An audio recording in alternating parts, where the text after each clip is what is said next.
Welcome back, Dead Evelyn. I've done this 5 weeks. Every single time. 5 weeks in a row. Pretty much. Sorry, you're not allowed to edit that one. No, we won't. No. We won't edit it. Welcome back to the Dead Elephants podcast. Yay, you said elephants. Yes, and this week marks the start of our 4-part series talking to a sexologist. And Chris, can I just confess, I did have queued up on my computer sexual healing. Yes. To play, but I just thought it was going to be so predictable. Of course you would do that. What about let's talk about sex, baby? Yes. That's a way better. All right, we are joined by, I want to say Dr. Monica. It's not true. I'm just happy you said Monica. You actually got her name right this time. I did.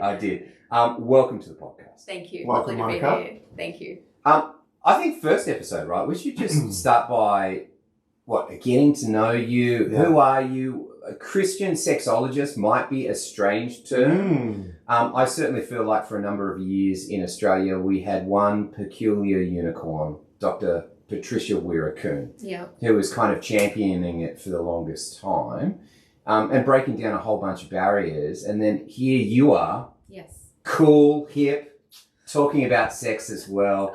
Can you tell me a little bit about why you wanted to get into this? Yeah, sure. Well, obviously it's not been a childhood dream of mine. But it did start early, you told me at the time. Yeah, I've always been pretty comfortable talking about the topic. But my dad is a scientist and my mum is a teacher. And for my entire life, I've kind of taken on those passions of really loving, deeply understanding science and the way the world works, but also combining that with a love of then teaching others about how that understanding could actually transform their lives or kind of bring about some sort of practical good.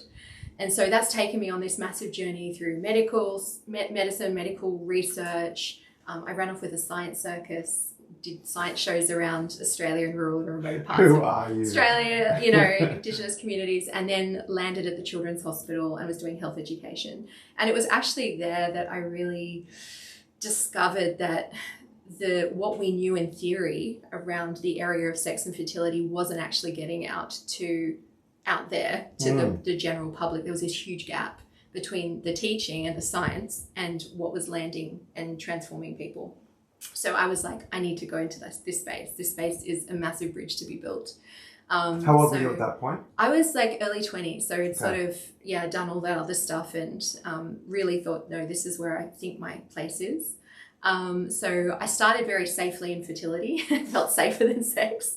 And so I was working with Catholic Care, helping people can naturally understand the cycles of their body, how to conceive, how to avoid a pregnancy by using, natural cycles. And when I was working with couples, that was when I realized, no, fertility is an aspect of this, but really there's a greater dysfunction that sits underneath it all, which comes back to sex and sexuality and the way that people are understanding this.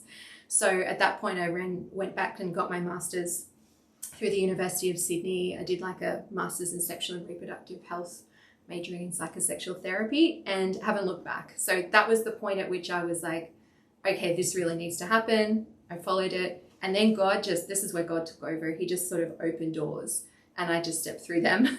And I'm now in private practice and loving it. It's challenging but wonderful work. So you're a Christian by now in your life when all this was happening? Yes. My mum is Christian, my father's Hindu, so I've always grown up in a multi-faith household, which has been really helpful because I actually work with people from whole various different walks and faith. So understanding Eastern religion as well as Christianity has been really helpful in helping people try and discern their relationship between their faith and their sexuality. So that's, I'm really grateful for that. But I sort of early 20s, I decided that Christianity really seemed to answer a lot of the big questions I had and continues to do so actually as I delve into psychology. It's what I love is seeing how the intersection between what God has to say to us actually aligns with the way we're made. Who would have thought? And we'll touch on that through these episodes about that integration and intersection of faith and sex. Yes. But this episode or this series comes back to season 1 when, Duncan, you were really gunning for where do Christians go to talk about sex, and you were talking about we need lots of sexologists. For those who didn't listen back to season 1, where was that felt need for you coming from? Because we recorded that episode, and between when we recorded it and when we released it, I met Monica at a conference, and it was like, oh my goodness. Providential. Yeah, this is amazing. So you kind of because God listens to the prayers of a righteous man. That was my prayer. That is a very true reality. Where did this felt need come from for you in this area as a pastor of a church? Yeah, I mean, I think a pastor's job is oftentimes wide and varied, and because you're developing kind of, you know, a relationship with your community, they feel a trust, an intrinsic trust to talk to you about big rock issues. And so I've been approached a couple of times by young married couples who kind of, you know, this is early on in my pastoral duties, who are like, we got some issues in the bedroom and we don't know who to talk to about them. And I'm like, oh, great, yeah, let's have a chat. Which was like the worst decision ever. Why? Well, because you give terrible advice. Do you know? Like, I think there's sometimes your understanding of how sexuality has worked with my partner is very different to how someone else interacts with their partner. And I think what I didn't understand at the time is, like, an essential part in all of this is communication, as opposed to, like, let's just throw mud against the wall and see what sticks. And that was the approach I was taking to bringing into the counselling. And so when we came to do a podcast together, I said my big issue, and I think it's still a massive issue, is just giving Christians space to talk about any kind of sexual dysfunction, because, you know, like, it's like you're a teenager and you're raised in a culture maybe where they're like, you can't have sex until you're married. Like, you're praying for Jesus to return the day after your wedding night. do you know what? Like, seriously, like, most teenagers are like, yeah, come Lord Jesus, come, after I've been married for a couple of months and I get the chance to try that. It's a big deal, and you get very excited for it, and you get very excited for that moment where you get to be with your wife for the first time. And then if it's not like flipping doves descending from heaven and just fireworks exploding, which, by the way, to any soon-to-be newlywed, prepare yourself. There's a whole bunch of awkwardness that goes on in the bedroom that probably no one's prepared you for. And you finish and you're like, oh, okay, well, I guess that was a bit disappointing. And it's like, yeah, it's okay. There's like literally, like, no one climbs on a skateboard and is instantly Tony Hawk. But your point is that everybody's fumbling about, but nobody's allowed to talk about it, or doesn't know where they can talk about it. Yeah, so there's a lot of suffering and silence that ends up happening. Yes, and so what I wanted to do is say, yeah, no, come and see me, but the appropriate thing isn't for me to deal with it, is to point you in the direction of someone like Monica. Yeah. And also, I don't feel it's appropriate for me to have a nuts and bolts conversation about sexuality from the pulpit on a Sunday, because I feel like I'm kind of expounding the words of God on a Sunday. But I do think there's permission for us within the church to do like a 7-part Tuesday night series. Bring your partners along. Let's have a nuts and bolts conversation about sex. That is like dedicated to that, if that makes sense. Yeah. And so that's where I think my thought was, let's get a sexologist and actually talk about this seriously, because I guess my hunch is it's a pretty common thing for someone to have some struggles in the bedroom. It's very common. In fact, it's you'd hope that people are honest enough to admit that. Like, I think there's a problem if you're not having struggles. Someone's like lying in the relationship. You know, at some point through all the different seasons of life, I think everyone will need a little bit of assistance in getting over various hurdles, because I think sexuality is almost like if you've ever seen those fractal patterns, you know, they're like repeated little patterns. I think sex and what happens in the bedroom is often a repeated pattern of actually what happens much more broadly in this person's general relationships and in their life and in their work. And so as they start to step into sex, a lot of these come to the surface. And so it is really interesting. And I think everyone needs support, or at least someone to help, like a safe space for people to really process through what's going on. So what actually is a sexologist, Monica? Like what is sexology as a discipline? Where are its boundaries? What do you do in terms of you personally, but also what is the industry of sexology about? We've spoken a lot about, I suppose, back foot issues around what if there's something wrong? Yeah. Is that the scope of it? Does it extend to, what is it? Because I'm sure there's a lot of people that go, that sounds like a pretty cool job title. I picture it's like a TMO in the bedroom, and you call flags on plays in the bedroom, so you're wearing like a black and white striped top, like a referee. That is not what it is. Well, I don't think... whistle, throw a flag. We talked about this. Let's role play this. Which is completely not what it is. No, it's totally not what it is. Yeah. So, no, I mean, we are different to counsellors and mainstream psychologists in that we're specifically trained to work with individuals and couples on intimacy-related issues. So that's really going to be our focus. And, of course, we work across... Because we're almost like detectives, so we'll work across the medical space. Sex detectives. Yeah. Coming to HBO. Take that as so that's what we're investigating. Is this actually physically, medically something that needs to be dealt with? Is it a relational dynamic? Is it actually psychological? Is there anxiety playing into this, or depression, or sometimes it's even a sociocultural issue. It's the way that they've internalized the messages and culture that mean that their framework is faulty and setting them up for dysfunction. So really it's this very, and then there's a spiritual element as well. Are they feeling guilty that God's punishing them because they didn't, do this or that?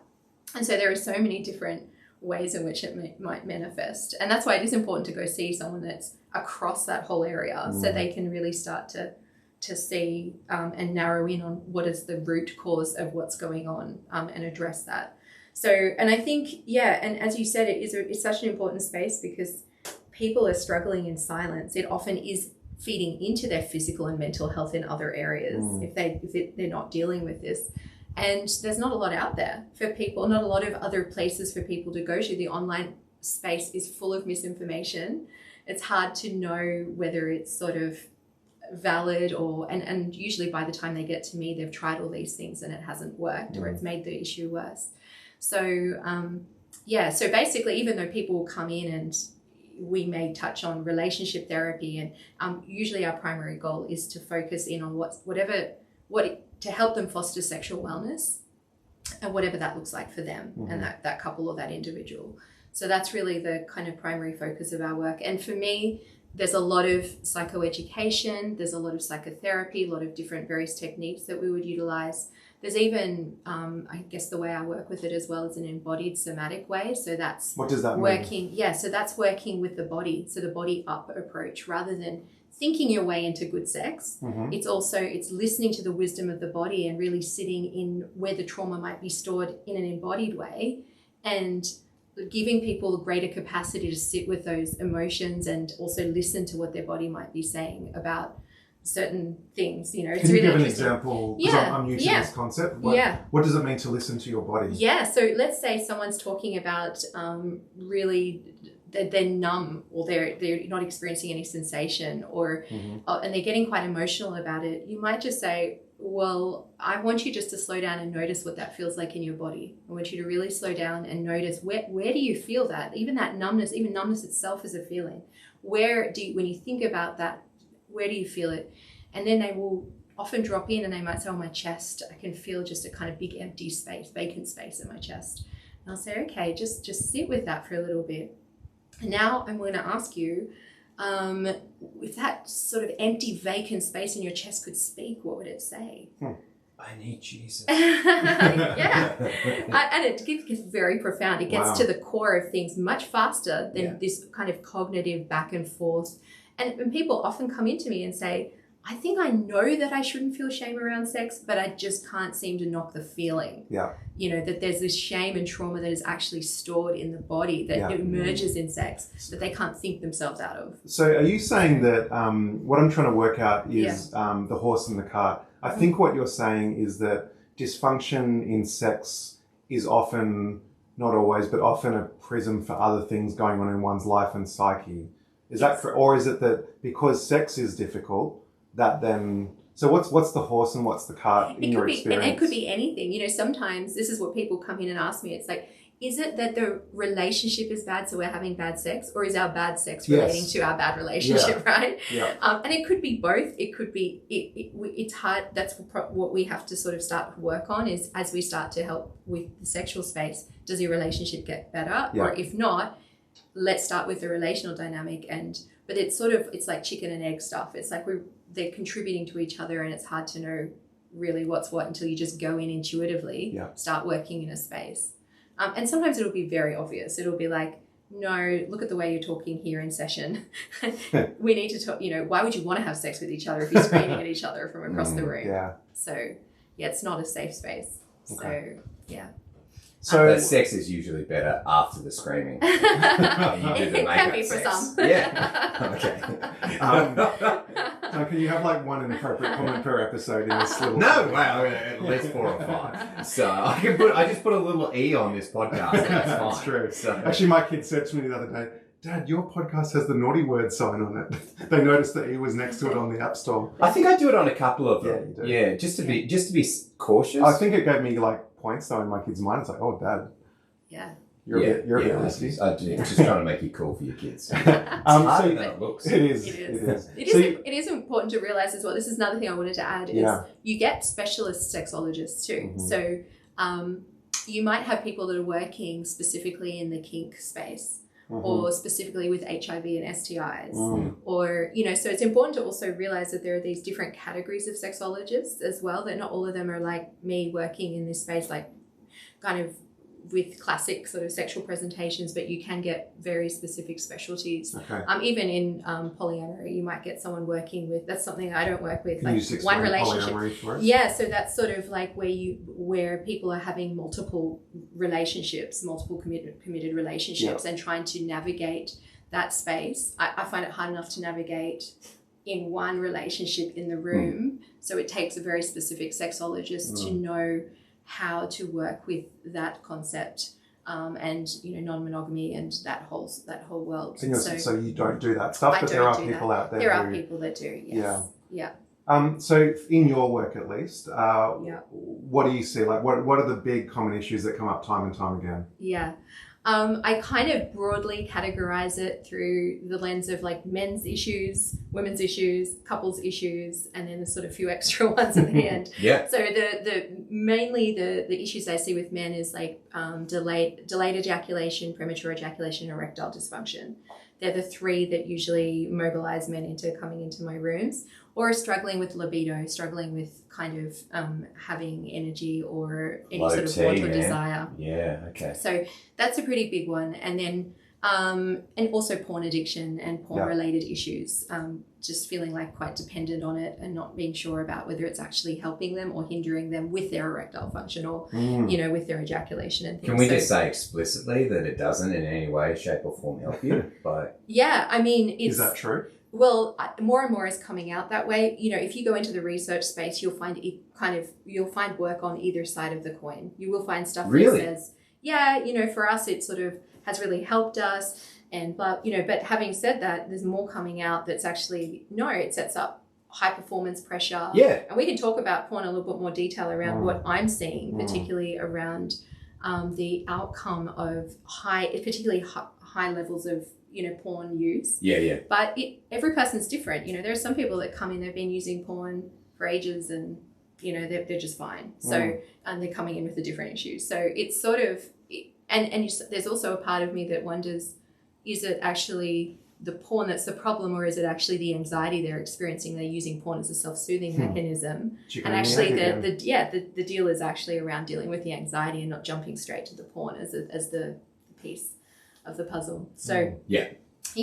So that's men? Yeah, so that's kind of, and then you've got women. They usually come in with issues around pain, issues around lower libido, not feeling like it's a chore, and the kind of then the relational dynamics that come out of that, of not being sure about how to work with that in the couple and feeling pressure, and then you've got the couple issue of how they then are communicating around libido differences or or communicating generally around the sexual space. You might have issues around trust, betrayal, trauma, infidelity. So that's a new a sort of separate area of working with couples and their adjustment to their sex life after an infidelity or a disclosure.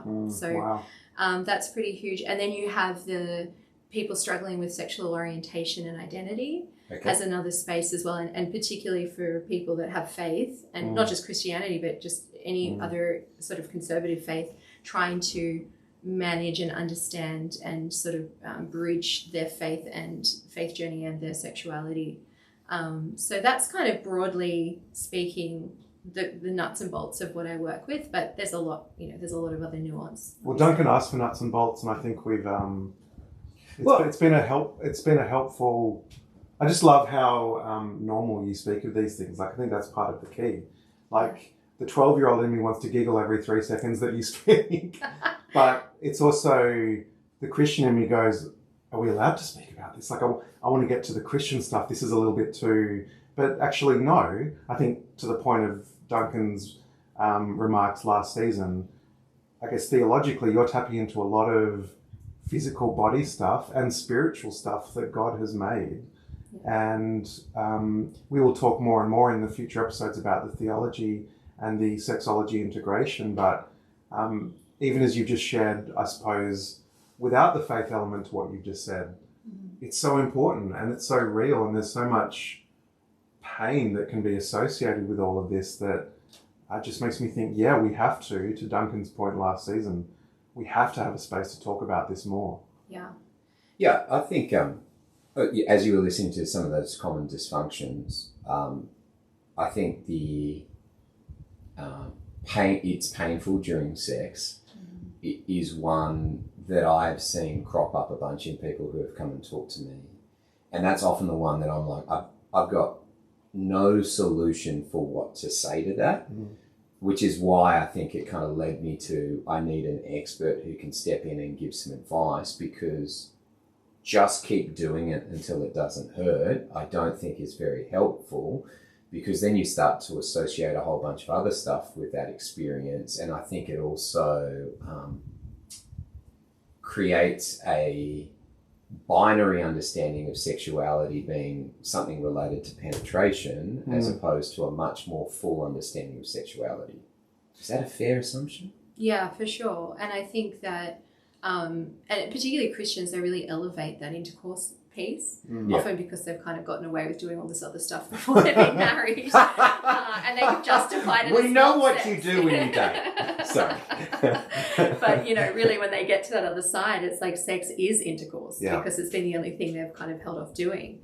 And so, then there's all sorts of reasons for pain that I think is really important to understand around arousal, and pelvic floor physio is a really important piece of that. So I work in a multidisciplinary way with pelvic floor physios. So they actually, while none of our work is hands-on, they will actually be getting in there and having a look and seeing how the pelvic floor holds tension and being able to release the muscles. So, like you and I would get a massage if we hold tension in our shoulders. Well, some people just hold tension in the pelvic floor, and that just ends up being really tight. And so they also need to go and get someone to release those muscles so that sex and just learned something new. Duncan does not need another therapy to explore if you listen to the episode 2 episodes ago. But as you were telling that story, Duncan, about, just keep doing it. I mean, I think the other, maybe even more damaging thing a pastor can do is theologizing it. Keep doing it, but you've got to keep serving the other. And we will talk about that in another episode. But I'm really hearing you, as I'm hearing Monica talk, is that, man, like, pastors can really, with good intention, cause a lot of damage if they speak sloppily or uneducatedly in this space. Yeah. And I was going to say, even with the pain thing, like, there's a pain cycle. So once you start to expect pain, the next time you do it, your body will brace even more. And it'll be more painful the second time and the third time. So if you're saying push through, or as some people have said, get a wine and to go for it, or every time that this is another awful thing that ministers have told my clients have been told this by their ministers, is every time you say no to your husband, a small part of them dies. Oh, seriously? Something like that, yeah. Oh, so, there's a lot of well-meaning I don't even know if advice. that one's well-meaning. That one's like... But, it causes so much. It's like what I would say spiritual trauma. Yeah. As well as the physical implications of then what they go out into the world with. Wow. And I see that damage, and then it's like, how do we even start to unwind this? They've had, 10 years of this sort of framework that they've been functioning out of. And I would imagine in your work, people, correct me if I'm wrong, you're almost like a last resort. Like, people are not going to come to you willingly. So they're coming with possibly years and even decades of baggage where they've finally plucked up the courage to make the appointment. Exactly. Yeah.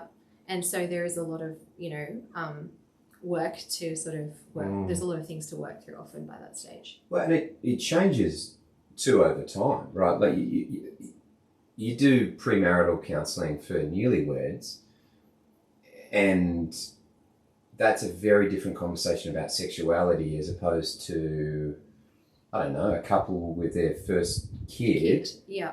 And that transition point, means that you have to kind of relearn each other's mojo. Do you know, like foreplay as a newlywed is dinner out on the town, a night of dancing, and then a midnight rendezvous in the bedroom. Yes. And with a couple of young kids, it's like the house has been vacuumed, I've done bedtime routine with the children, can I make you a cup of tea, massage your feet? You're like, well, now we're in the mojo mix. Yes. That's mojo mix. Well, I'm just saying that's a very different interaction with your wife. Yeah. Absolutely. And if you're like, man, I took you out for dinner, and then it's like, and we came home and the house is a bombshell and I got 1,000 things to do and now my brain's not in that, you're like, oh, okay, well, I have to relearn some of those things. And I'm guessing as I move into different phases of life after that, there's different things about sexuality I have to learn as well. Like the testosterone libido thing for me is a big thing right now. I'm panicked about low T and all the implications of that. And so I'm trying to do everything that I can to maximize testosterone to push that out further in life. But at some stage, it's going to start to dwindle.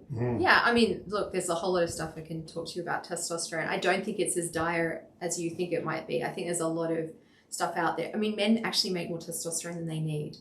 Boy. And actually the biggest threat to testosterone is stress, Wow. So, and then there are other elements like your, vitamin B, vitamin D levels, things like that are really important to be aware of. But really, you're absolutely right about this, the different seasons. That's why I said that at some point everyone will need sex therapy because there are these major adaptations required through those different seasons. You have, what about even trying for kids and the pressure that places for people that are facing infertility or subfertility? Or what about if someone gets cancer and they're going through treatment and they're struggling and intercourse isn't possible? Or what about through menopause? Or, there are these constant shifting sands of landscape in the sexual space that take huge amounts of communication and literally a co-creation of a new space together.